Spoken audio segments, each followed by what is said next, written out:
Bonjour à tous, nous sommes donc le vendredi 3 septembre 2010. Alors, les retraites, c'est le mot magique du moment. Ça fait pas vraiment rêver, mais bon, encore que, pour certains, c'est une part de rêve. Rêver qu'on peut sauver Wörth.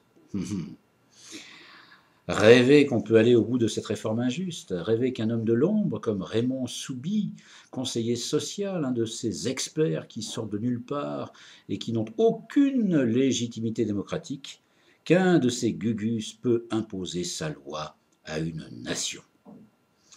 Avec tout ce qui s'est passé autour de Wörth, qui, comme on le sait, est le porte-parole de Raymond Soubi, qui continue à avoir le courage de ne pas se montrer. Donc, dans un pays démocratiquement avancé, on aurait donné à notre ministre du Travail favori deux voies possibles. Les vacances ou la retraite.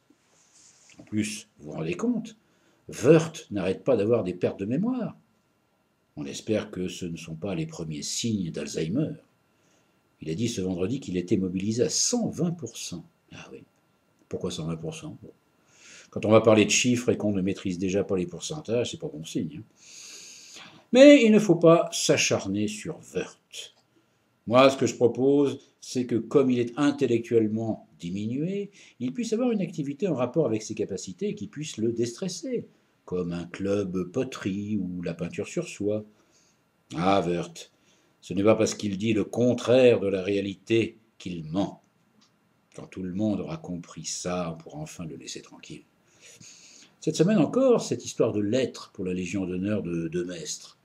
C'est vrai que si on avait supprimé cette connerie de Légion d'honneur qui ne veut plus rien dire depuis belle lurette, depuis qu'on voit la liste de ceux qui l'obtiennent, tout ça ne serait pas arrivé. C'est fou, en 2010, la vanité humaine, toujours au même point, avec ce besoin de décoration, de breloques. Ah, ce besoin de reconnaissance doit s'expliquer chez un psy. Ben, je ne suis pas là pour ça. En tout cas, les retraites vont occuper les prochains jours. Enfin, tant qu'on parle des retraites, on ne parle pas de l'emploi. Ah, sans ça, être obligé de retirer le boulot aux jeunes qui n'en ont pas pour le donner aux sexagénaires, je sais que c'est pas le moment d'en parler. Mais un jour, si on a le temps d'être sérieux, j'aimerais bien qu'on aborde le sujet. D'ici là, mardi, du monde dans la rue. Bon, il devrait faire beau, ce sera mobilisateur. Les grandes causes ont souvent besoin des coups de pouce météo.